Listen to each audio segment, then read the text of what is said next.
Okay, today we begin the session. The topic is sensing and sense making in logistics.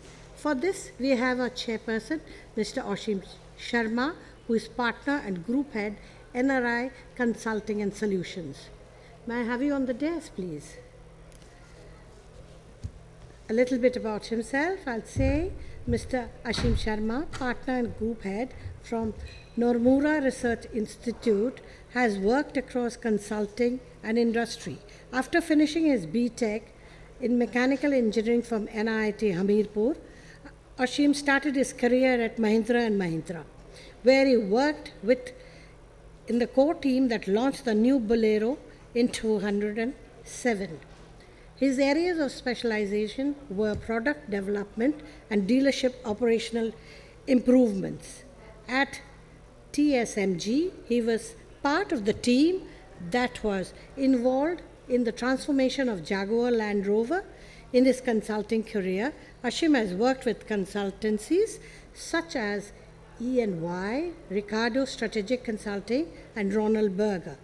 He is now partner and group head of Business Performances Improvement Division at Nomura Research Institute, focusing on the automotive, engineering, and logistics sector. NRI Consulting and Solutions is one of the largest consulting firms in Japan with a very strong footprint in Asia. Our next keynote speaker we have Mr. Ali Hosseini. I'll request him once he finishes, he can come up on the desk. Please come up on the desk, sir. He is CEO of SenRa Tech Private Limited. Could you take your seat, please? Yes. The next speaker, we have Mr. Jatin Talreja, CMD, Riyanix. Mr. Scott Larsen, CEO, Helios Wire. Mr. Srinivasan S., Senior Director, Data Sciences, Delhivery.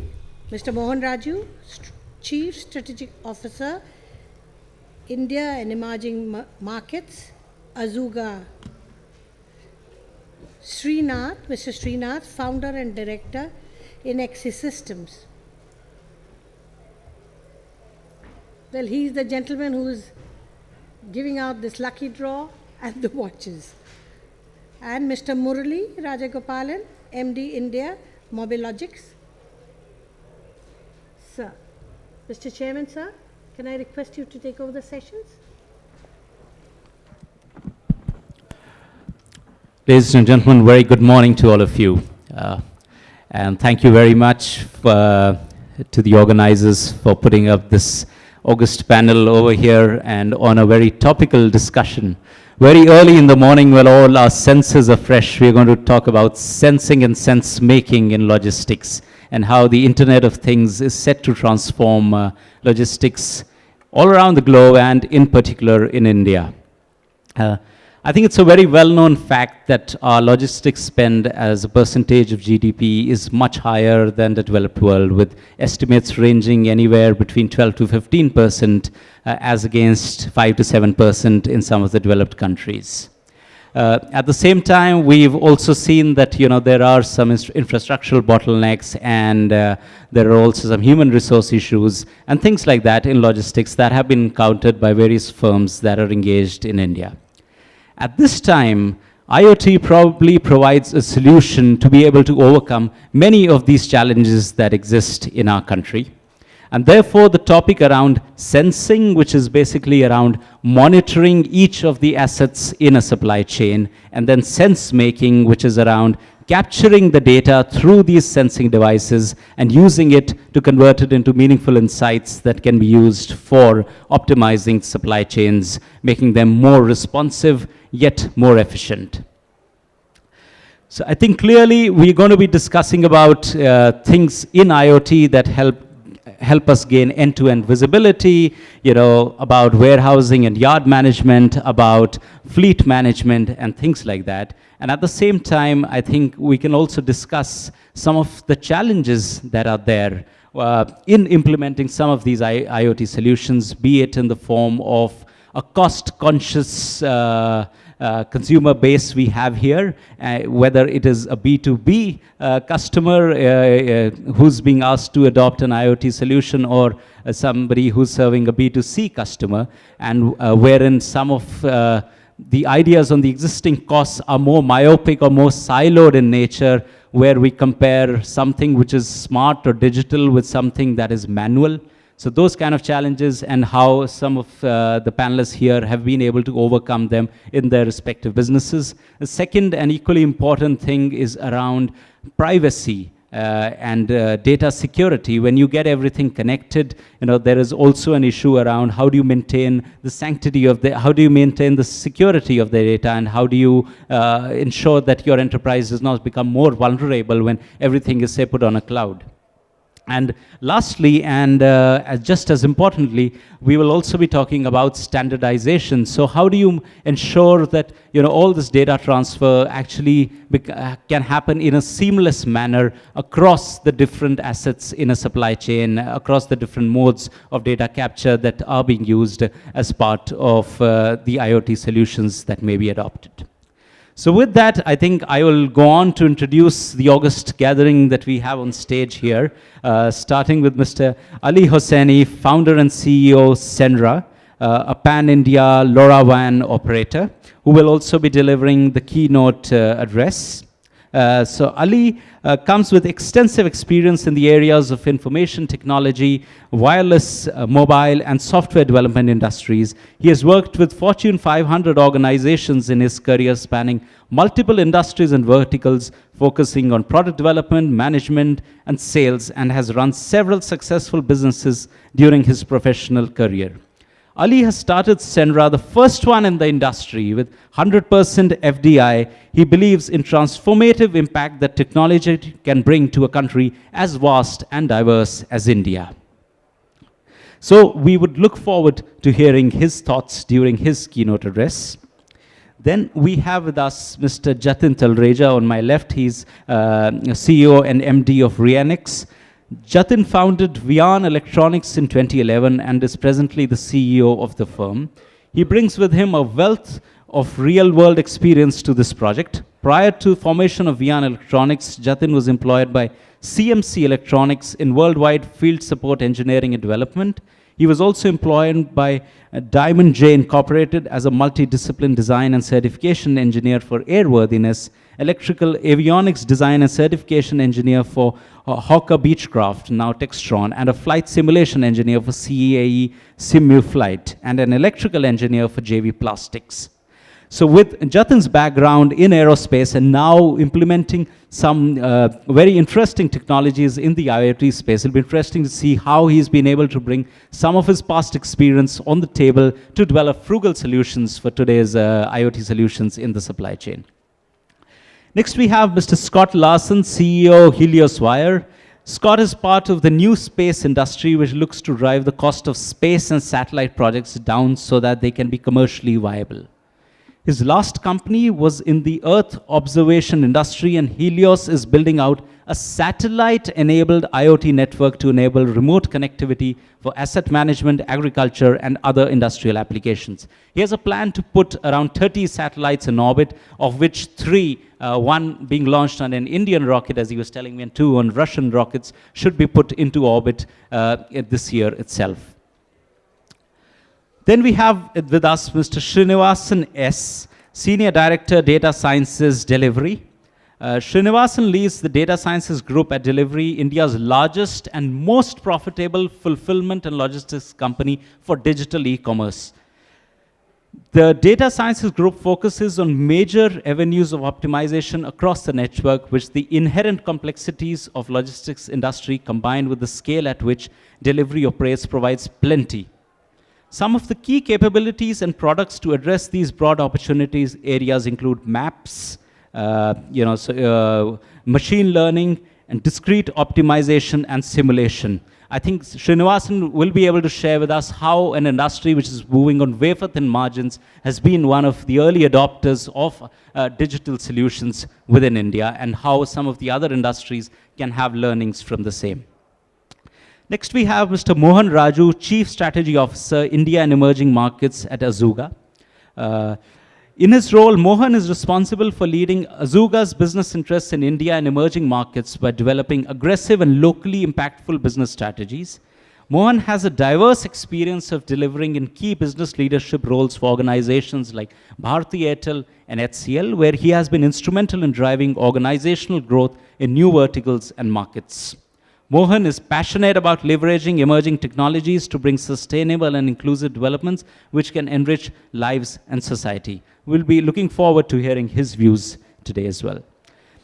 Next, we have Mr. Srinath Nudurupati, Director, Inxee Systems Private Limited.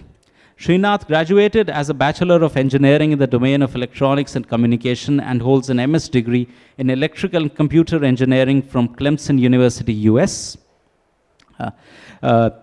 His career started in 1996 at Freescale Semiconductor as a senior design engineer responsible for the research and development of high-performance desktop, laptop microprocessors and embedded network system-on-chip processors. In his professional career spanning more than 20 years, he has already held key positions such as design engineer, R&D engineer to technology consultant in some of the leading technology-centric companies across the globe. And currently at Inxee, he is into manufacturing of hardware components in India, in an area where India has not been able to ride the bandwagon of manufacturing to a large extent, which is semiconductors, PCBs, etc. So we will be keen to hear from him how he's been able to set up a successful business in this domain in India.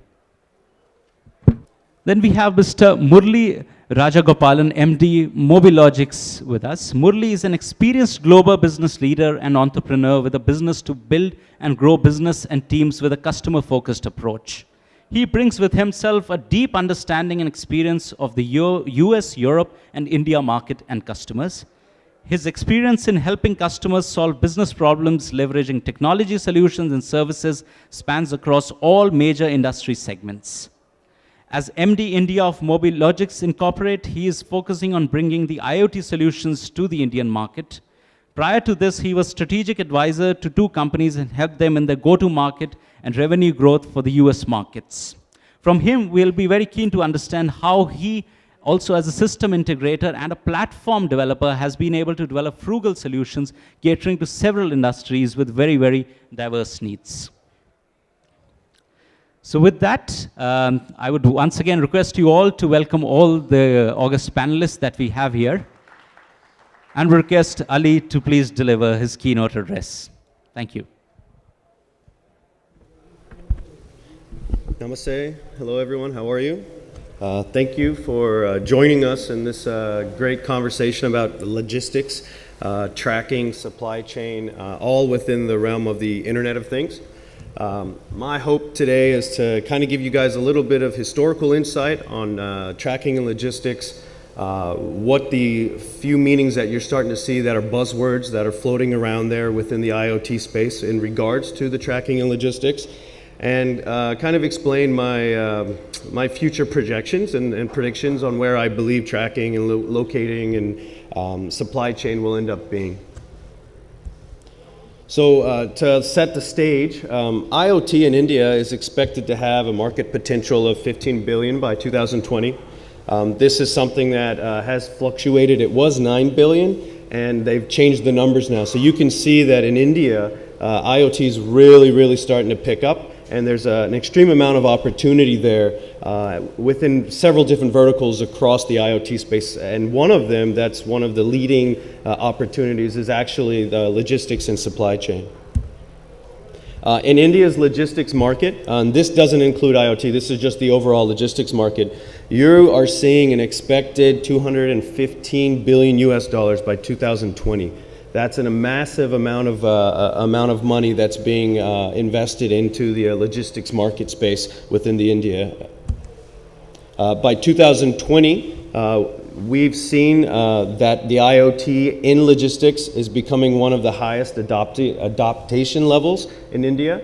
Some of the other verticals like healthcare are a little bit slower to take on IoT, but IoT is actually a very perfect situation that can address a lot of the challenges that people are seeing within the end-to-end supply chain and logistics. So here is some estimated spending on the connected logistics solutions. by BI Intelligence. And you can see that it's around 20 billion US dollars by 2020. So I put all these numbers out there because one, I know people love to see it. And two, I just wanted to drive in the fact that in India there is a lot of opportunity, and I strongly recommend if you guys are considering into developing solutions for IoT, this might be an actual really good market for you to look into. So what is industrial IoT? This terminology has been floated around probably about 2 years ago. IoT was obviously the first thing, Internet of Things. Everyone says, oh, that's great, what's Internet of Things? Internet of Things itself is everything that's connected and communicating to the internet wirelessly, not just on the industrial side, but consumer side, healthcare, agriculture, everything. So industrial IoT is actually something that brings it down into a little bit more specifics, focused in on the manufacturing side. So when you hear this term IoT, which has been floating around, that's basically what it involves in. Then there's a new word that came out, Industry 4.0. If you all have started to hear this terminology, this is now taking manufacturing to the next level. So IoT, IIoT in manufacturing is taking sensors and devices and communicating them wirelessly. If it's a tracking sensor on a cargo or something that's tracking a location directly in the warehouse, something that's sensing and sending information that reduces your time to market and production. What 4.0 industry is, something a little bit more than just the Internet of Things. It's now bringing in the computing power of the cloud, taking cyber physical systems and really bringing everything together in this one 4.0 system. It's, as you can see on this timeline, Industry 1.0 was really the beginning of the steam-powered engines and things that were pushing the manufacturing all the way back in 1784. And as the time has progressed, the efficiencies in manufacturing and in logistics has improved. Industry 2.0 was talking about mass production, assembly lines, and that was in the 1870s. Industry 3.0, automation, now you have computers that are actually processing, but typically it's a localized instance of some machine that's sitting in the warehouse that's processing all of this information, and that was in the 1969. My father's actually an electric engineer, and he's been doing wireless communications for over 30 years. He's like, oh, the IoT is just a coined term. It's just a new thing, but we've been doing this with microwaves many, many years ago. And this is kind of when that Industry 3.0 was. But what my father lacks to realize is that back then you didn't have the computing power. You didn't have the cloud capabilities that you have now in today's industry. And that's where really 4.0 is. It's not just wireless sensing. It is a lot more about that. It's sense making. So I put some definitions on there that I got off of Wikipedia. You can actually look it up, but I figured a little bit of verbiage to explain what the 4.0 meaning is up there for you. I won't read it. So this is what we're seeing now is logistics 4.0. This is just on the cusp. Right, so I've walked you through IoT to IIoT to the 4.0 processes within the industry. Now we're talking about logistics 4.0, and it's happening now, and it's happening in a year from now and the following years to come. And this is really the core discussions where I think we'll start to see from the panel discussions on how this is all going to progress. There's so much going on in logistics today in the supply chain. And taking IoT, taking computing power, and bringing it all into one complete end-to-end supply chain solution is something that we're going to see in the future. How fast can you get a delivery to a customer? How fast can you get something off the production line? How are you sending this information, and how long can you send this information? Those are all things that are being looked into from connected production floor to tracking your employees, and not necessarily from a security personal perspective, but more from a safety perspective. You know, in some of these manufacturing sites, they have some really heavy equipment that should not be turned on if there's an employee actually residing in those areas. And so being able to monitor your employees from a positioning perspective right when your line's about to turn on this big equipment that could hurt them is something very important to know. Also, there are things out there that are looking for the health of the person. Are they under high stress? There's sensors that are being attached to people's bodies that can tell their heart rate. Are they becoming dehydrated? Those are sensing mechanisms that kind of play in the lines of healthcare solutions, but is being used in the manufacturing facilities or look to be used there. Then we look at physical security, things about security of the actual assets that you have. Are they breaking into boxes? Has someone opened a box? The security of your employees when they're entering and exiting the building. Also, just the building itself. Has someone tried to break in overnight? How do you notify them? So there's security systems out there, but how are they doing it then versus doing it now with the IoT, the Internet of Things, the sensors? Those are things that we will see advance as time continues. So I was actually in a terminal operator conference in Dubai a few years ago. It's quite interesting. We have a big wealth of knowledge of people here from different parts within this entire process, but we still miss the terminal, the port authority opinions that I continue to go to IoT events and they never show up. So I took myself to a terminal operator conference just to see what's going on there, and everyone in the industry, from ports authorities to people that were building equipment for the cargo lifting off of a ship and placing it onto the actual docks, were there that serviced any part of the world. And you'd be surprised how much IoT was lacking. Anything from how do you control the lighting on a port. Lighting is very important for the safety of the people there because they've got these big tons of cargo that's being moved around. And so I asked people, well, how are you guys addressing your lighting situations now? And you know, you had your Philips there, you had all these guys that had these really bright LED lights, but there was no sensing, no IoT solutions really there. There was some Wi-Fi, but it had limitations on its range. So people were actually running wires all through the port. And you could talk about you're trying to improve safety for people, but you're creating more hazards as you're putting out these solutions. So I would love to see in the future some more port authority, some people from the Terminal Operator Conference to contribute to this discussion. Because if you look at an end-to-end logistics, if someone's sending a product over via ocean to a different location, the actions to get that onto the boat and then get off the boat are just as important, especially for sending something to Korea versus India. And I think one of our speakers here today might have something to speak on that. So asset tracking is really big. We're seeing that not just in logistics also, but that's probably where the biggest driving factor is in all the statistics I showed you earlier. We, at our booth, SenRa, we're a low power wide area network provider for the wireless communication, so we set up the infrastructure. But we do collaborate with partners that have actual tracking sensors, devices that are communicating long range using our technology, and we have it displayed at our exhibit floor. But these trackers are actually being installed on containers, on trucks. There's some that are actually tags that the employee would put around their collar. And so the tracking is a big piece. There is some discussion about security, some resistance on, well, is that crossing the line on privacy? And I think those are some things that should be discussed. But at the end of the day, safety, if you're investing tons and tons of money on assets, very high valued items, I think you'd like to know where it's being taken when it leaves your floor or your warehouse.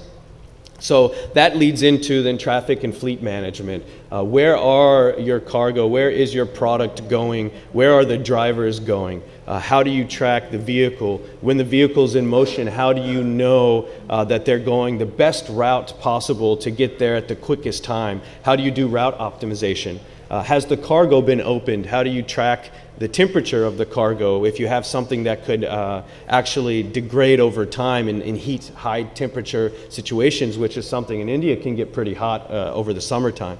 So we have cold chain solutions that we can also add, and it wirelessly communicates while that truck is going down to let you know, hey, something's broken in the refrigeration and you probably should pull over and get it serviced or you'll lose your product. So that's something that's being done as well.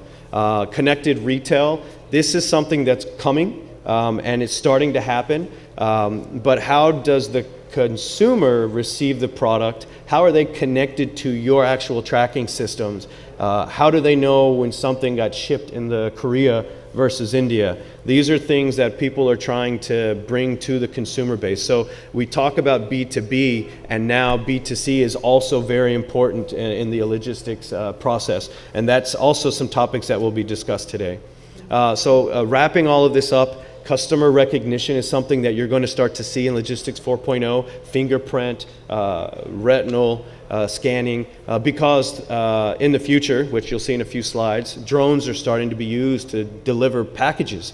So when a drone delivers a package to you, how does the drone know that that's you? So you're looking at technologies that are trying to understand the customer from a recognition perspective using biometrics.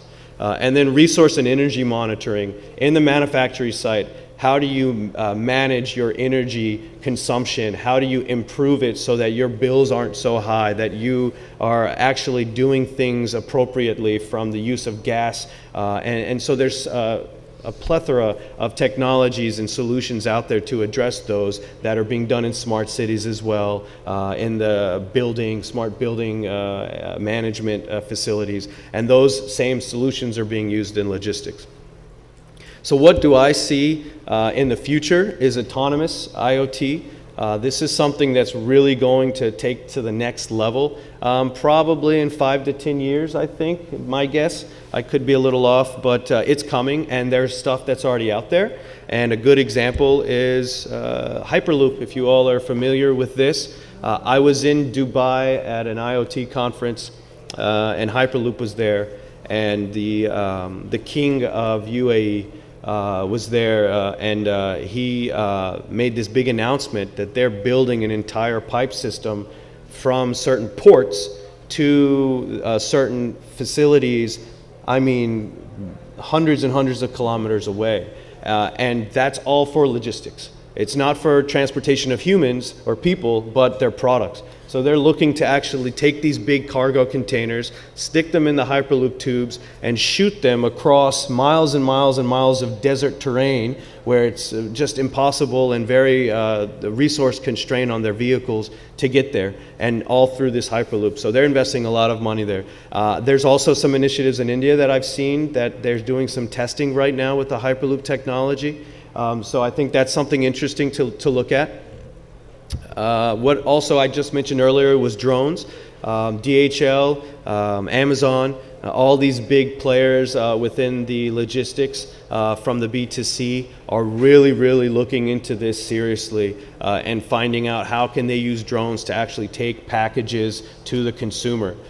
There is some regulations that you have to abide by from air traffic control, and in the US there's actually privacy issues. There's laws where a US person can actually submit a complaint to the appropriate authorities and make their property a no-fly zone. So what happens is these drones, the quickest way would be straight over 5 homes, but now it has to find a way to redirect itself because there's one guy that says you don't fly anything over my home. So those are some challenges that you're seeing in the United States. I'm not 100% sure on if those are the same issues in India, but you do need to understand there is some hurdles there, which I think we'll get to, and especially traffic in Delhi and Bangalore, in some of these high populated areas, this is quicker to get your package. So it is something that's really, really interesting to me, and I'd love to see how it progresses. And autonomous vehicles. I was in Germany for a conference there at CeBIT. And they had autonomous vehicles that were transporting people from the parking lots to the actual venue, and there was no driver. So how do you take that technology that's there and bring it into logistics?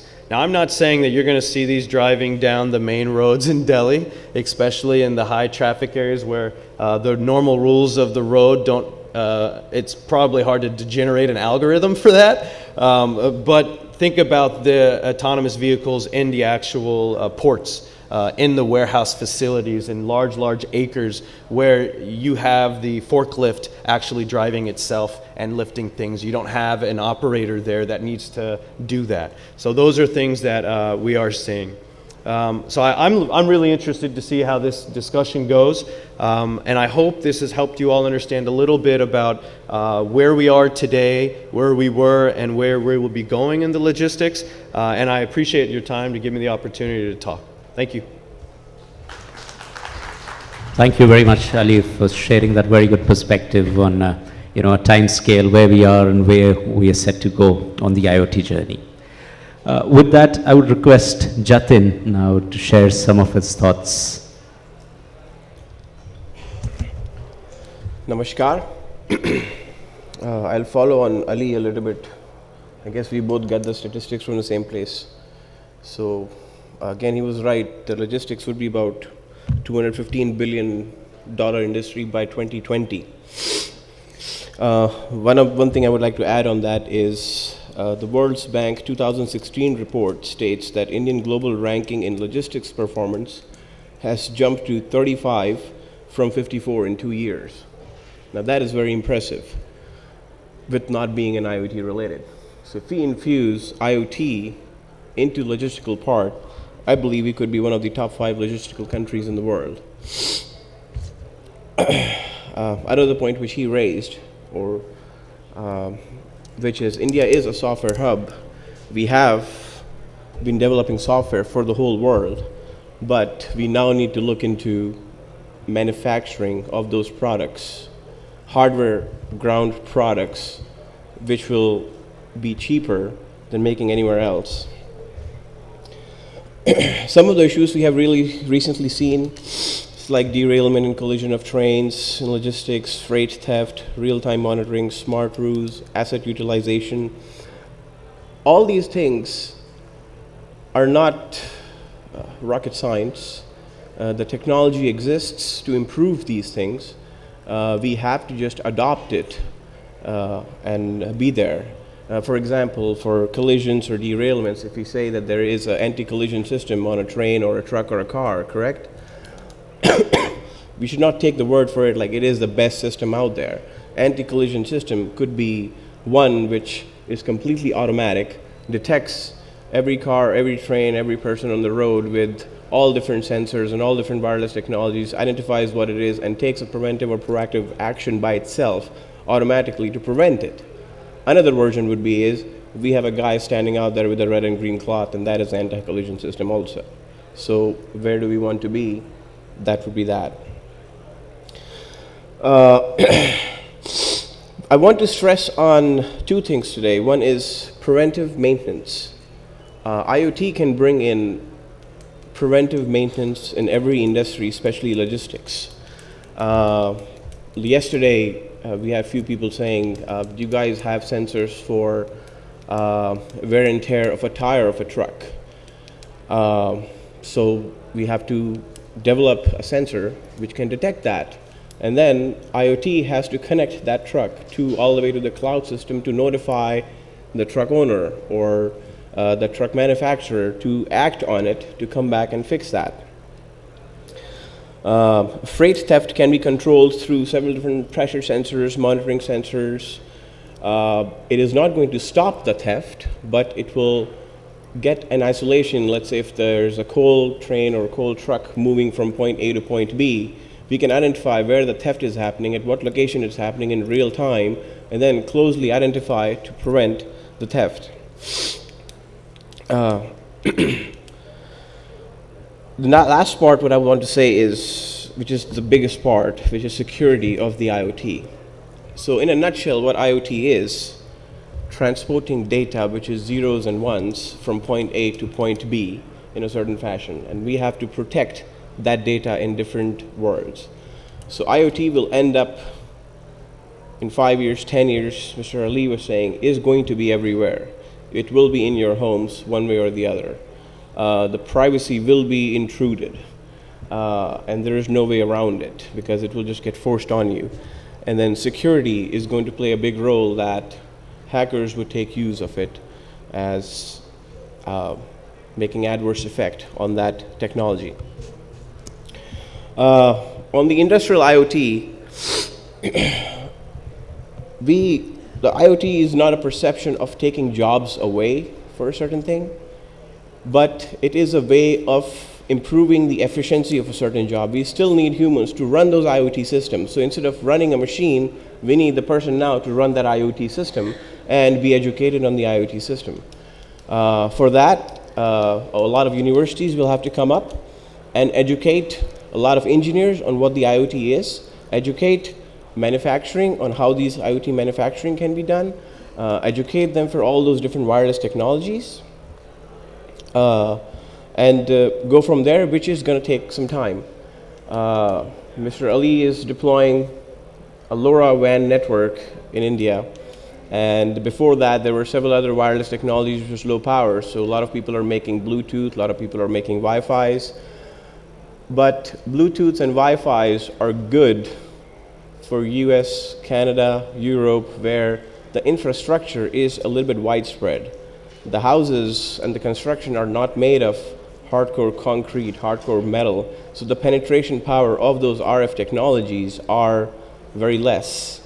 Versus India, if you put Bluetooth, I'm sure you might have some problems at your home. So you have a router in one room, and when you go to your other room, your Wi-Fi is not working, and to do a faster download, you have to be purposely in one room. That is only because Wi-Fi and Bluetooth kind of work on 2.4 gigahertz. They are fast download speed and upload speeds, but the penetration power through the walls is a big worry.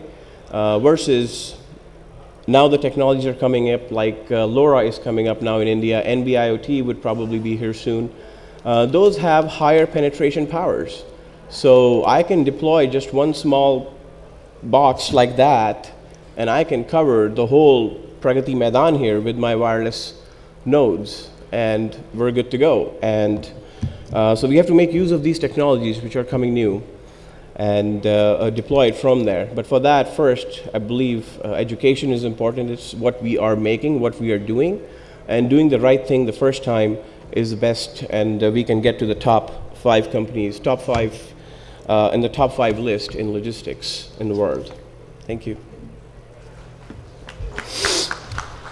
Thank you, Jatin, for sharing that very interesting perspective, an all-rounded perspective, starting from how we should become a hardware hub, and how IoT is not going to be taking away jobs, but we need to reskill people to work in that IoT world, and also sharing some perspectives around security and how new age technologies can help improve penetration of networks in India.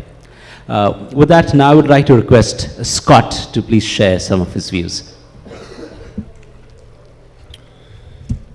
Yeah, thank you very much. What I wanted to do today was just talk a little bit about Helios, how we fit into the IoT infrastructure, the role that we're playing, and maybe then just a comment or two on some of the ways that different technologies, when they're integrated together, can solve some real-world problems. So just as mentioned, Helios-wide, we're building out a satellite-powered IoT network. And what that means is that we're building out little devices, maybe the size of your cell phone, maybe the size of a small water bottle that's sitting on the table in front of you. And this device is solar powered, it's independent, it's standalone, you can attach it to things, it's a sticker in other sense of the word, and it beeps information to space. Whatever information you want, location, elevation, temperature, proximity, hook it up to other sensors, industrial, agricultural, mining, energy type applications, and the information just gets transmitted to space, beeped up, little small packets of data. And if you have one satellite, it'll pick up a beep of data every 12 hours. That's kind of how the orbits work. If you have 2, it's every 6. If you have 4, every 3. If you have 30, it may be every 5 or 10 minutes. So our business model is to build out about 30 satellites. We're launching 3 this year. The satellites are being built in San Francisco. They're small. They're the size of a backpack. They weigh about 20 kilograms. They're relatively inexpensive. The first satellite is being launched in July on an Indian rocket.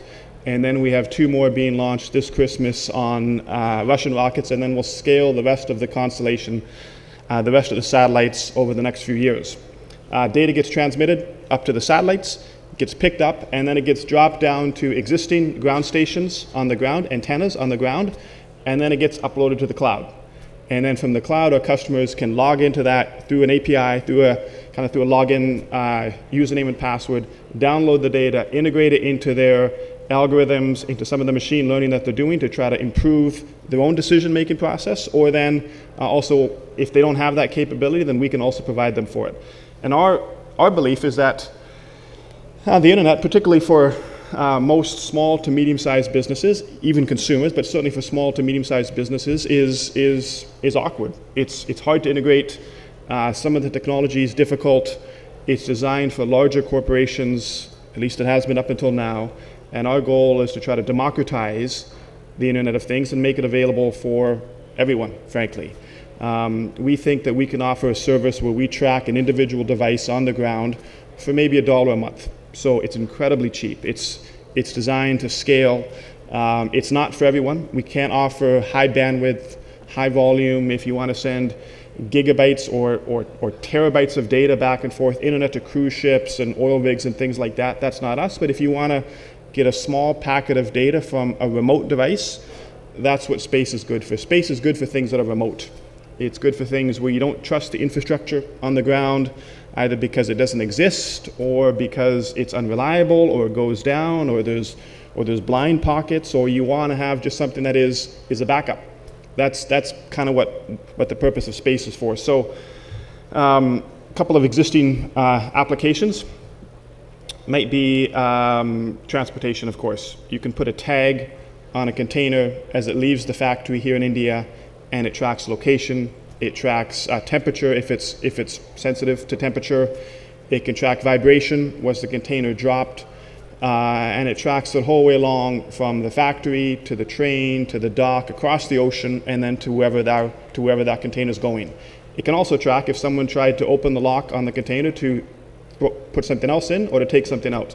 And every few hours, a little ping goes up to the satellites, gets picked up, gets dropped down, uploaded to the cloud, and the shipper can track the information. Cheap, easy, reliable, not particularly complicated, and it's redundant. Other applications, we talked a little bit about agriculture just earlier today, and this is one of the earlier use cases. We think that we're going after industries that can handle some delay. If you want to have always-on connectivity, that's probably not what space is good for. Space is, that's what you're using Wi-Fi or perhaps cellular if you're in an urban area. But if your industry can handle some latency, some delay, then perhaps Helios could be a partner in that. So agriculture, infrastructure, transportation, of course, energy sectors. I was at a conference in northern Canada just a few weeks ago, and I was presenting what we're doing here at Helios. And a bunch of the big oil and gas companies came up to us and they said, we lose things all the time. We'll lose a tank that's worth $4 million. We park it in some field and the guy who parked it there, we just lose stuff. And we don't have the ability to spend hundreds or thousands of dollars tracking these assets. But if it's something cheap and economical and easy to install, just that kind of location-based tracking. Back to the agriculture comment. Right now, of course, they're putting sensors in the ground that track moisture and fertilizer levels. And so we think that our technology can be built out in kind of a phased approach. Phase one is you take the data and it goes from the sensor through kind of 4 or 5 kilometer range to a little hub, a modem, a gateway that picks up the data, relays it up to the satellites. And so phase one is just getting the data from the sensor. Soil temperature, fertilizer, moisture content, conductivity, just a few different data points. Phase two would be to aggregate into the web platform a few other data points. Weather, fertilizer prices, the projected prices of fuel or other inputs that are important to a farmer. Phase three is you take the data, you mash it together into algorithms, into machine learning to actually make recommendations to the farmer. So the soil is dry, it's not going to rain for 3 weeks, the price of fertilizer is low, therefore we recommend based on our data that you do this, that you go buy fertilizer or you do whatever you do in that case. And then Phase 4 would be to allow not only machine-to-machine information, but to actually enable transactions. So a message goes from the sensor to the local water utility. It says it's dry, the soil's dry, it's not going to rain for 3 weeks. We need to get moisture on the content right now to take advantage of the fertilizer or whatever it is, and you send a message from the sensor directly to the local water utility, turn the tap on, water the field, and then in fact will pay you for it. And to use that, of course, you're integrating some other technologies like blockchain. So with that said, I think I'll stop there. I think one of the purposes that we wanted to get out of this conference was that if you are looking for a solution to the last mile, if you're looking for ways to get to the most remote parts of India or the world, the top of Everest, the middle of the ocean, the parts of the world that don't have cellular or GSM or Wi-Fi, or you don't trust the network there, then I think Helios Wire certainly and space may be able to facilitate that. Thank you very much. Thank you, Scott, for talking about that really cutting-edge technology solution. And I think very importantly, you touched upon two things around democratizing IoT, which in a country like ours, which is widespread, hence having a lot of remote locations and also unreliable infrastructure becomes very, very important. And I think second and equally importantly, you touched upon agriculture, where I think on both sides, one, improving the farm productivity, and second, reducing waste in the supply chain. So certainly your solution can be very, very useful there as well. Thank you. With that, we would like to move on to Mr. Srinivasan S. Good morning, everyone. So I would like to start off with, talking about the sense-making part of the agenda rather than the sensing, because we are more a consumer of the IoT devices and what we look at. So I represent Delhivery. It's an e-commerce logistics firm. It's the largest, third-party e-commerce logistics player in India. And chances are, if you've ordered from any of the online websites, that you would have received a parcel from Delhivery, and hopefully it's been a good experience. So we move hundreds of thousands of parcels a day. We run a huge network across 12,000 pin codes.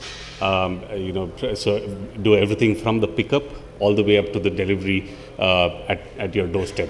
So the way we use and the impact of some of the things that we do, let me just touch upon two examples that will give you some context. One is the entire GPS or the trace data, right? So what we do is we have a proprietary machine learning algorithm which essentially breaks down these 12,000 pin codes that I spoke about into much smaller localities. In India, as you know, pin code is a very ambiguous construct. It could be anything from 20 kilometers to 200 kilometers, and it's impossible to route a shipment accurately just using a pin code. So we use a proprietary algorithm that will essentially break this down into localities, so I know exactly which locality that you're talking about. Even if you don't write the pin code, if you just write Horse Delhi, I'm able to pick up exactly where you are and route it there. This is one part of the equation. The other thing is we have our devices, each of our ground couriers, when they go out for deliveries, essentially uses their mobile phone, nothing fancy, just the basic phone with an app installed, and we start picking up the trace data, the GPS pings from each of these. Using that, a combination of this is a powerful and explosive thing, right? So once I'm able to capture trace data, I'm doing hundreds of thousands of deliveries day in and day out. The amount of data that I'm getting from this system is able to, I'm able to churn out a huge amount of data, and this helps from a machine learning perspective, and using data science capabilities, we're able to resolve a lot of and when I say resolve, what do I mean?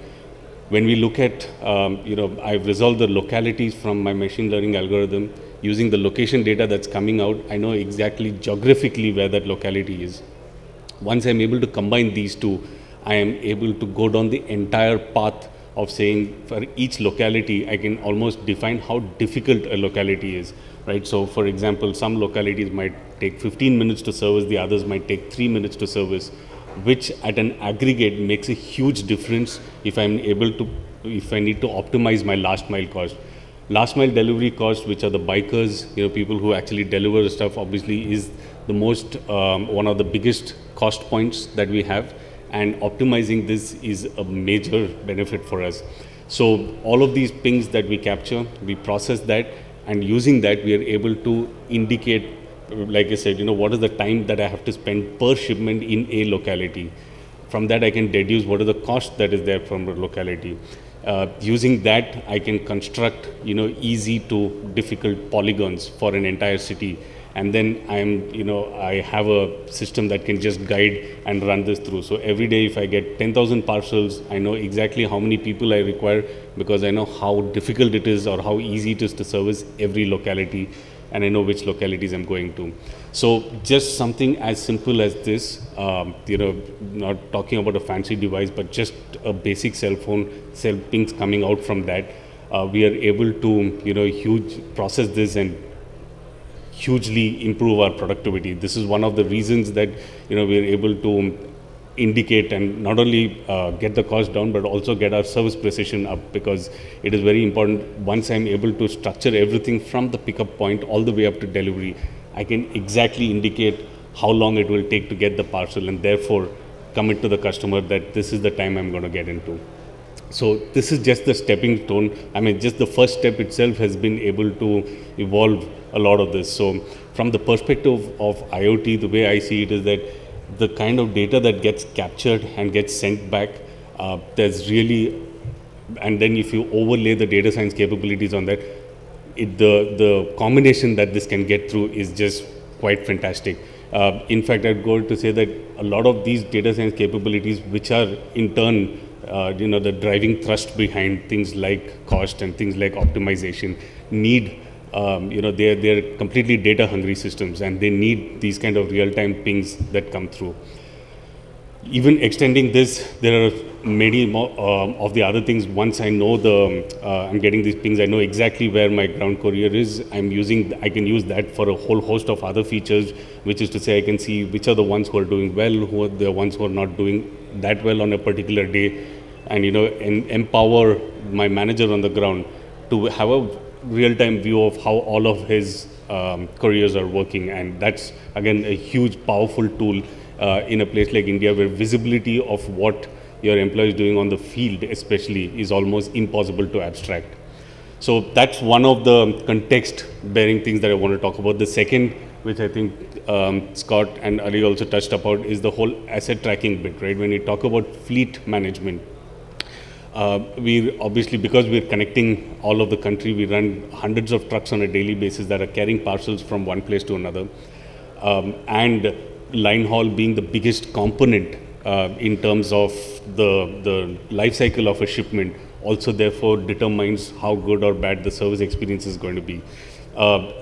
Juxtapose that with the fact that in a place like India, where the weather conditions, the road conditions, the traffic, all of these are almost impossible to matrix and predict, then the GPS devices that are there on the trucks is a huge empowerment to us. So we do have these devices on the trucks which essentially beep and indicate where the truck is.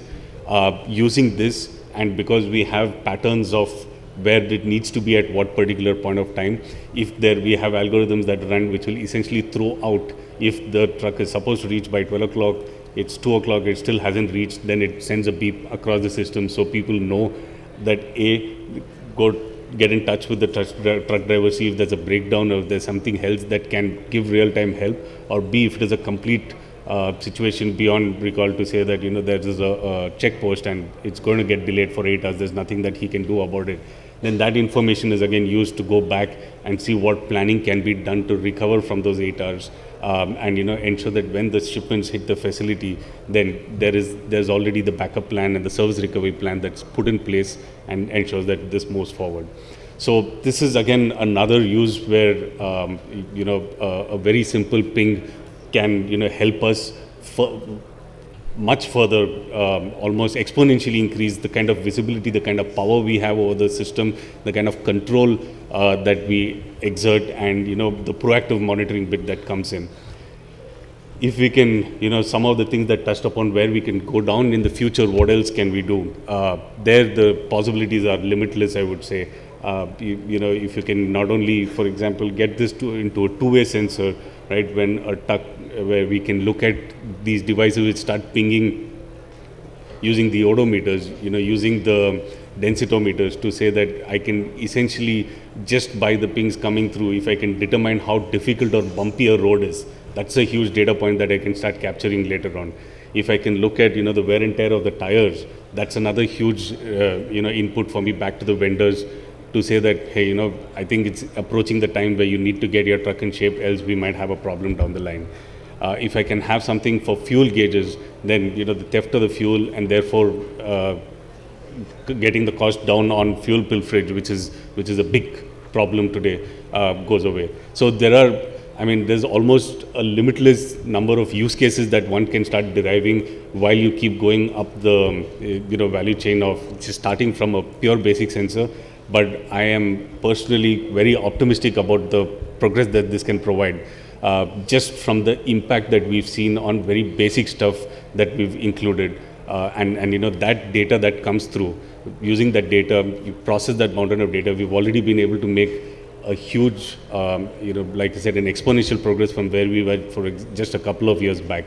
So I think with the numbers expected to go to 200 billion in 2020, with the kind of innovation that's coming out from the standpoint of the actual devices, I think, in fact, more than saying that it would help, I think it will almost, at this scale, at a 200 billion kind of a scale, it's almost impossible to maintain a network without rupturing into chaos if you don't have devices that are essentially picking up signals, passing that on and enmeshing into a complex sphere that you're able to make sense of and therefore control. Yep. Thank you.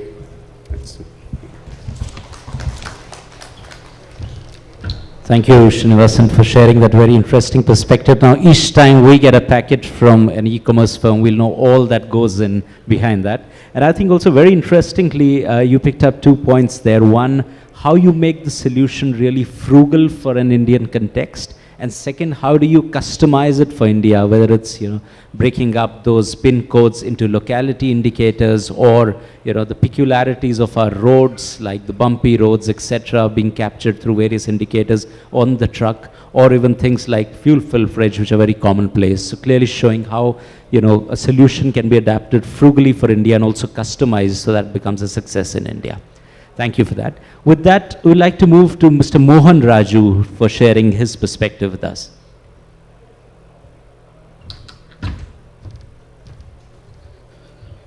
Good afternoon, ladies and gentlemen.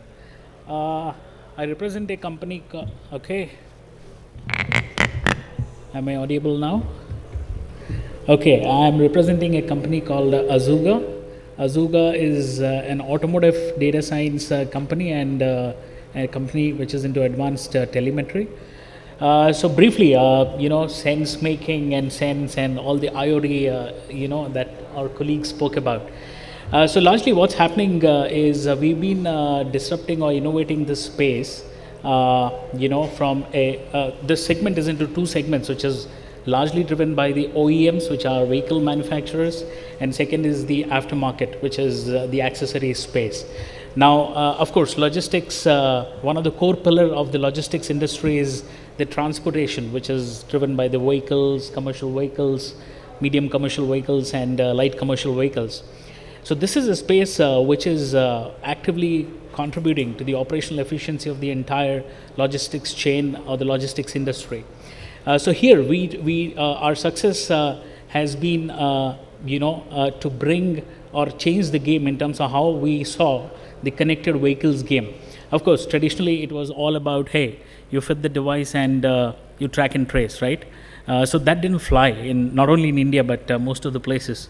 The first complaint came in as the driver saying, hey, why do you want to track me, right? It's like somebody getting policed. You or me would not like to get policed either, right? So we took a very different approach to it. We said, can we do a social telematics, right? The social game was anyway booming up. So we said, can we rewind or relook at this in a more social way? So that's where our entire journey started. And we are 5 years young company. We do about 4 million devices on our platform, the entire connected platform, largely in North America and Europe. And here in India, we are starting to begin our bring on these innovations customized to the Indian space. So here, what is happening is, of course, specific to India is, while okay, it's very fragmented. It's not as lean as say a North American market or a European market. It's very fragmented, and of course, thanks to companies like Delhivery or the Olas and the Ubers, which is helping to build this fragmented space into a more organized space. One of the key factor that is coming in is also from the OEM side, which has been very silent, not only here but globally. Now look at this, some of the companies working with us for logistics are saying, hey look, tomorrow I have a autonomous driving truck, one of the things that Ali showed, right? What will happen? There's no driver, so what's it all about? So the entire telemetry and the entire data science that Srini briefly touched upon is taking over the stage in this space. Now, of course, when this happens, a lot of other ecosystems are wanting to participate in this transformation, like, entertainment, insurance, tires, batteries, vehicle health, driving behavior, all these combined together are harnessing a very different power. So when we look at it from our perspective, yes, we have moved the game from, hey, gotcha, that's track and trace tracking you, to, hey, can my drivers learn from each other? A driver driving the same model of the truck, the mileage varies. Okay, why? Can the driver co-learn, then telling him, hey, you're driving bad. If you create a social ecosystem within an application or an app-based interface, so the drivers automatically started learning themselves. Hey, it's the same vehicle that I'm driving. When my other colleague is driving, it's giving a better efficiency. When I'm driving, it's less. So what am I doing? Am I braking hard? Am I accelerating fast? Or what's it like? So instead of a fleet manager telling the guy that, hey, look, you have to drive better, which is more generic, than telling him, hey, look at your metrics. Because of this, the mileage is going down. And it's more of peer-to-peer learning, which is far more effective than a formal classroom-based training, right? That's a brief about social telematics that we're trying to bring in. The other side is we're trying to disrupt the space, working together with the OEMs, And here, a lot of things are changing. Of course, this is slightly different from the commercial vehicles, which has got to do with the logistics sector. Passenger vehicles adoption will overtake the commercial vehicle adoption in terms of telematics, because it's got to do with customer experience. A lot of things like in-car or in-vehicle entertainment, to a lot of social integrations, which has got to do with the passenger, the front seat passenger, the rear seat passengers in the vehicle. So this is a combination of social plus technology, plus technology, when I mean it's a IoT technology, to the entire vertical, specific logistics, insurance, financial services, and so on. So we'll cover some of these aspects during our panel discussion. And thank you very much for this slot, and thanks for the time to speak.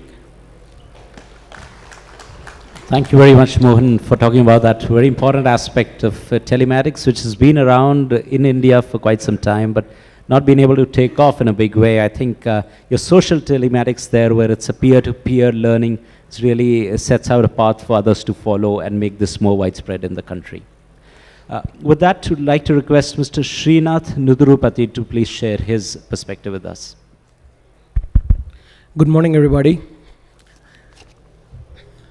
I represent Inxee Systems here in the panel.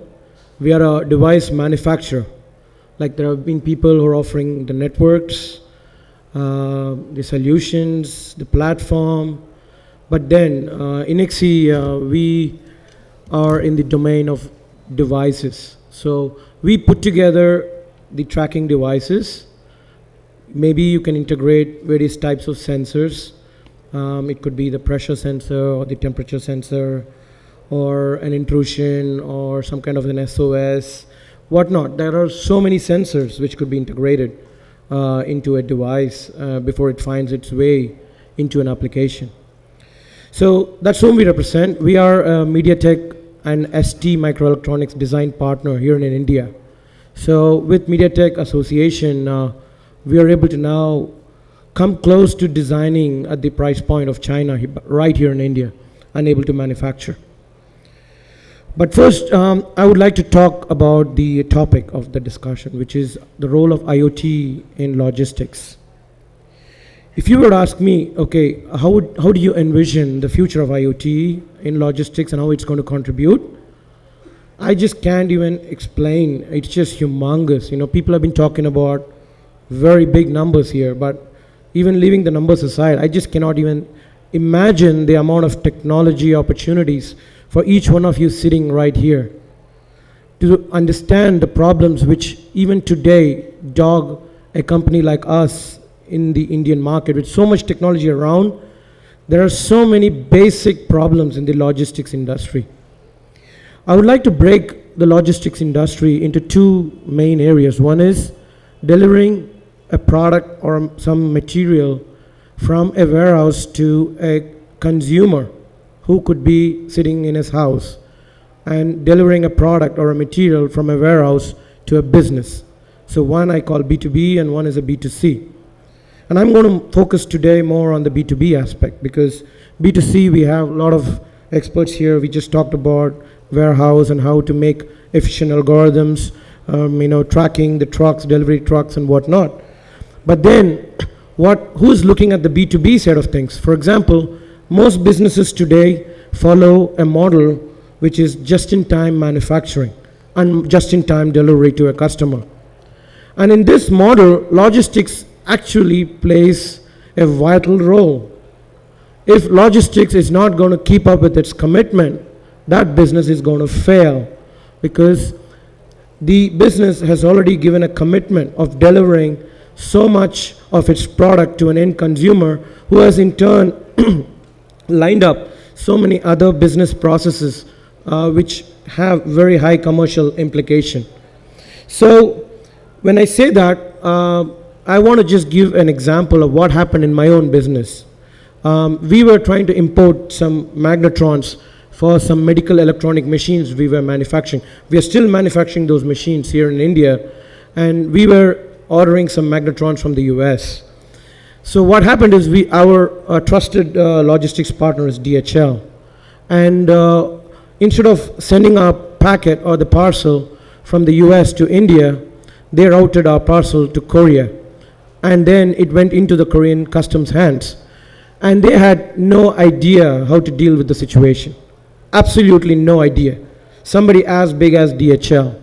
So you can imagine that even leaving aside all the minor problems and efficiencies and improvements, if you look at the big picture, logistics itself, the problem is so big that you can look at it from a cost perspective, like a lot of gentlemen here have already addressed. You can look at it from a timeline perspective and a quality perspective. And then once you understand that, you could understand, okay, how am I going to contribute? It's so huge. If you look at timeline, what happened in my DHL case?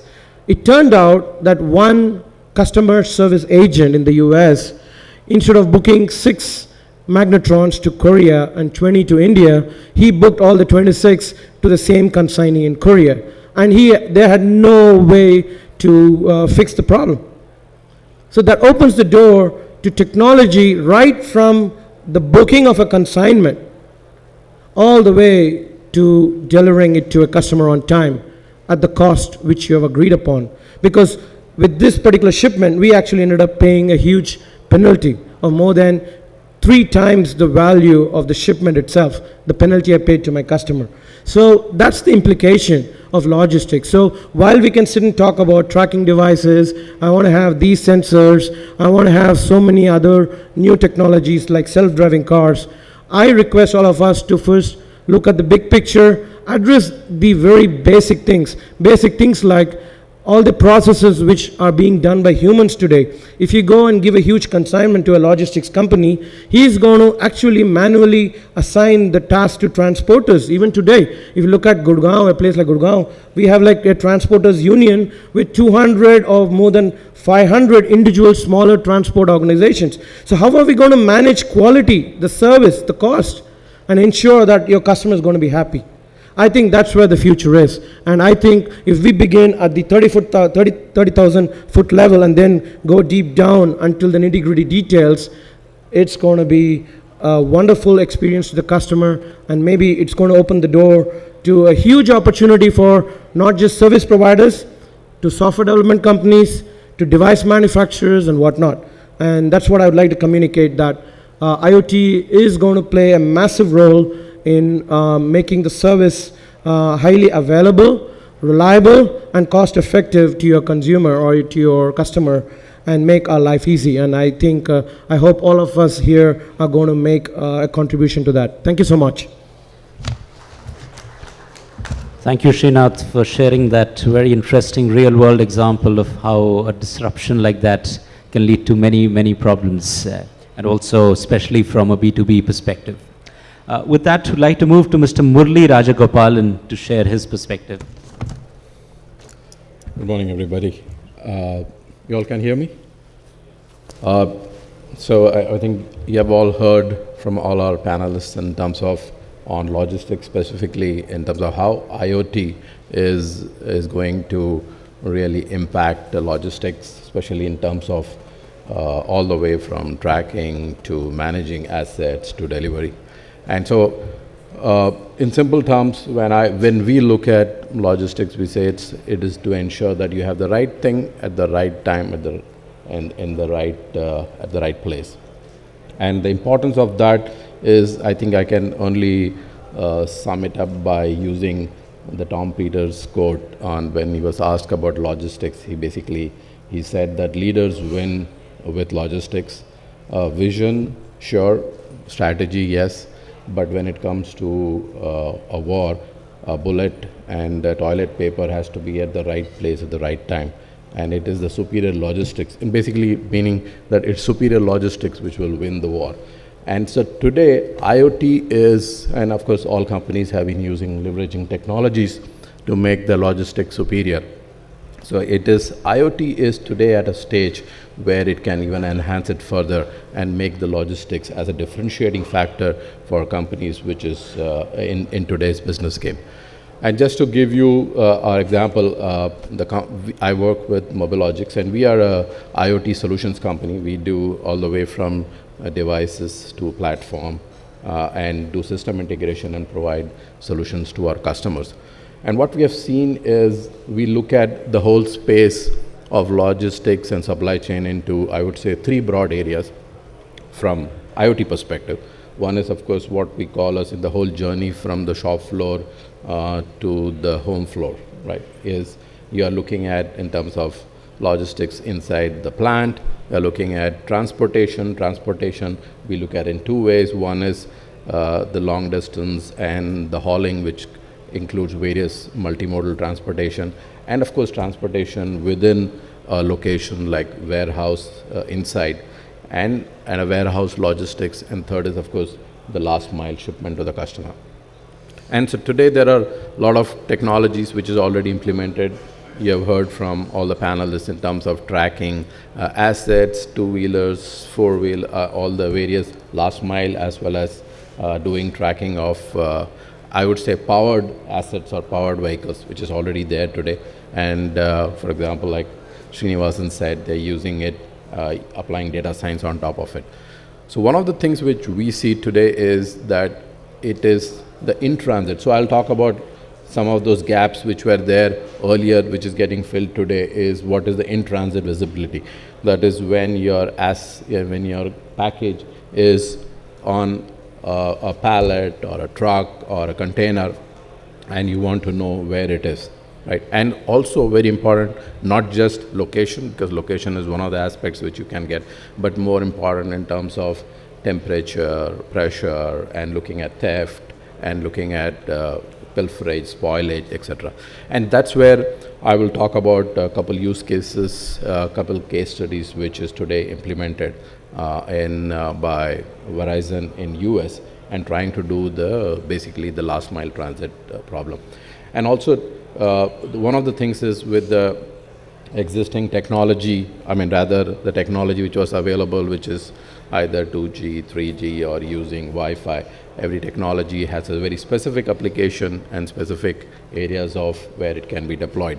And now with low power WAN, which is like SenRa is doing on LoRa, You have similarly on the cellular side, you have got NB IoT and IoT CAT M1, which is basically very low powered, ensures that you have devices which can have a battery which can last for 6 months, 7 months, or even more. So that makes it to be able to get track, I would say, assets which are not on power. It can be, you can put it into a package and throw it in a package, and you can track it all the way, even if it takes 6 months for something to reach. So, which is, I would say, a thing today. Of course, in India, IoT NB is not yet rolled out, but it's just a question of time. It should be coming out by the operators. And you have, of course, LoRa, which is already by SenRa, which is rolled out. So with the technology available, I believe that we are at a cusp of where there could be a huge leverage of the technology. And I'll just quickly give you 2 examples, is where Verizon in the US uses our hardware and the platform. And basically it is to track pharmaceutical drugs. It's very expensive drugs which needs specific conditions of temperature, and also it needs to have, so it has an ambient light sensor. So if any package is opened, it will give you an alert. Also, this is used specifically for Schedule H drugs, which are like high end, which are like narcotics, and others which are for medical purposes. They need to ensure that you have a lot of safety. So if there is any variation in the route of the package, so this is not, it could be, so this, they are tracking the whole packet. Just put it inside it and you can do the whole tracking. Similar other thing is on farm to table. So Verizon uses it to be able to track when they are catching the fish and putting it on a trawler. They put it into an ice box and they drop this tracker. This tracker has, of course, temperature, pressure, and it has got humidity plus, of course, light sensing. So, and it will give you an alert based on the parameters you set it, in terms of saying that whether it is, how long it is, where it is, when it is reaching. And you can actually ensure that the loss which they were having because of I would say, perishability of some of these goods have been significantly reduced. And so there are numerous use cases you can look at across various verticals, whether it is, as I said, on farm to table, or it is on the last mile tracking on pharmaceuticals, or it could be even, for example, just to give another use case is liquid nitrogen, when it is transported, has to be in vertical.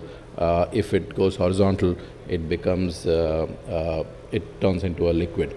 So you can, today they are using one of the sensors to look at in terms of orientation. If there is any change in the orientation, they know that it's the product, by the time it gets delivered, is not going to be in the right condition. So just to come back, so I'm saying today you are in a position, and I forgot to mention about today what happens is every IoT case was a custom case, but now with like platform availability, it makes it very easy to be able to customization becomes very less. So it becomes, so what happens is it's quicker, it's faster, it is cheaper, and you could have, with the cost coming down on the sensors, there is a lot of, I would say, the affordability, or rather the cost impact is definitely coming down and will keep coming down even further. So thank you very much. And Thank you, Murali, for sharing those very diverse cases of how your platform-based solutions are able to offer something for very diverse sectors out there. So with that, I think we've heard all the speakers, and I also understand we are running a little bit short on time. Therefore,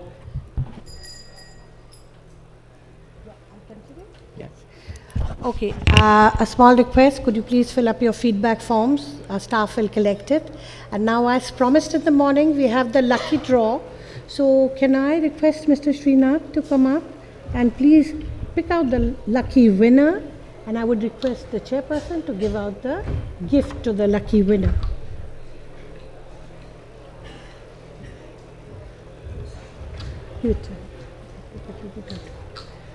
okay, so it is, I hope I'm pronouncing that correctly, Adamya Motgil from Rev Infotech.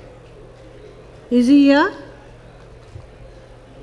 Well, it's his loss. You pick up another one.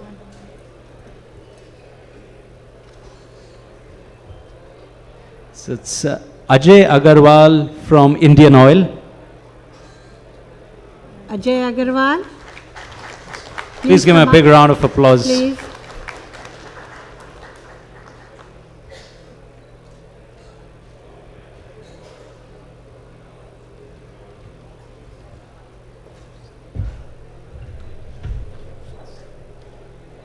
Congratulations.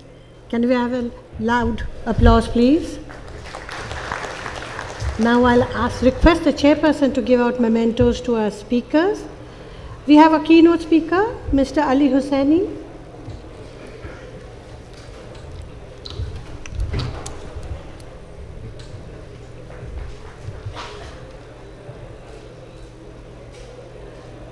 Then our panelist, Mr. Jatin Talreja.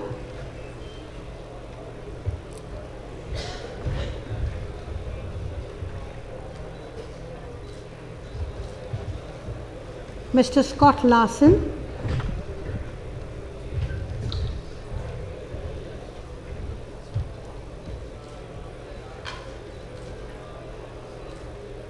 Mr. Srinivasan.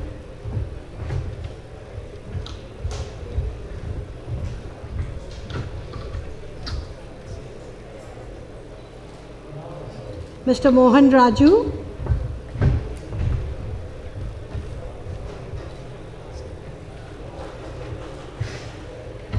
Mr. Srinath.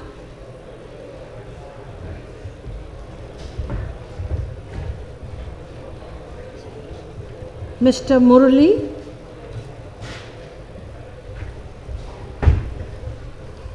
And now may I request Aarti to give a memento to a chairperson, Mr. Ashim Sharma. Thank you so much, sir. Please, can we have some loud claps for the chairperson?